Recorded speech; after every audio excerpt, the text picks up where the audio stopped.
दोनों फुट आते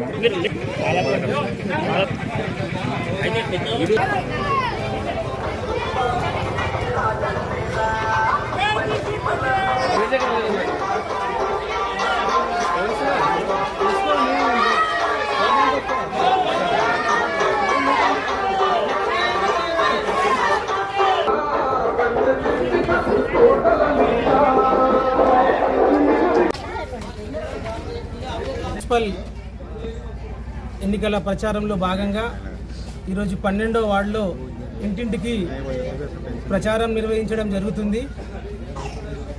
గత 5 సంవత్సరాలుగా కూడా నాకు మా 12వ వార్డు ప్రజలందరూ కూడా ఆశీర్వదించి దీవించిండ్రు.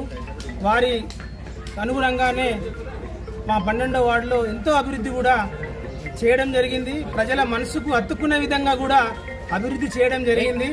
ఖచ్చితంగా ఈసారి కూడా మా యొక్క 12వ వార్డు నుంచి మహిళా రిజర్వ్ కావడంతో మా యొక్క శ్రీమతి పులిమామిడి మమత గారు మా 12వ వార్డు నుంచి నిలబడడం జరుగుతుంది.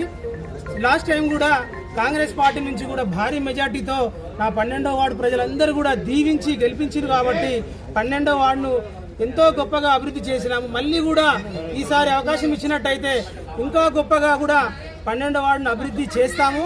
అలాగే సదాశివపేట పట్టణంలో కూడా 26 వార్డులలో కూడా ఖచ్చితంగా ఈసారి కాంగ్రెస్ పార్టీ గెలవబోతుంది. కాంగ్రెస్ చైర్మన్ కూడా శ్రీమతి జగ్గారెడ్డి గారు, నిర్మలా జగ్గారెడ్డి గారు ఆశీస్సులతో ఈసారి సదాశివపేట పట్టణంలో కాంగ్రెస్ జెండా ఎగరబోతుంది. సంగారెడ్డి మున్సిపాలిటీని కూడా కాంగ్రెస్ ప్రభుత్వం కైవసం చేసుకోబోతున్నాం. రేవంత్ రెడ్డి గారి ఆశీస్సులతో ఈ యొక్క తెలంగాణలోనే ప్రజాపాలన జరుగుతుంది.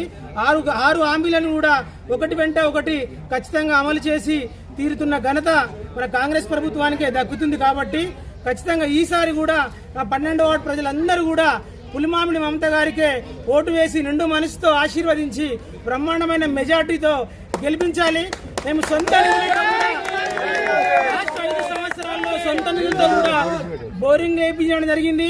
మున్సిపల్ సహకారంతో సీసీ రోడ్లు, సెంట్రల్ లైటింగ్ అన్ని విధాలా కూడా మన వార్డును సర్వతోముఖాభివృద్ధిగా అభివృద్ధి చేసుకోవడం జరుగుతుంది. కాబట్టి ఈసారి ఖచ్చితంగా 12వ వార్డు ప్రజలందరూ కూడా నిండు మనసుతో దీవించాలని మనస్ఫూర్తిగా కోరుకుంటూ ఈసారి మున్సిపాల్లో ఎగరబోయేది కాంగ్రెస్ జెండానే. కాబట్టి మన సదాశివపేట పట్టణాన్ని కూడా అన్ని రకాలుగా కూడా అభివృద్ధి చేసుకుందాం. కాంగ్రెస్ పార్టీకే ఓటు వేసి అందరు అభ్యర్థులను కూడా గెలిపించాలని చెప్పేసి మరొకసారి కోరుకుంటూ ధన్యవాదాలు.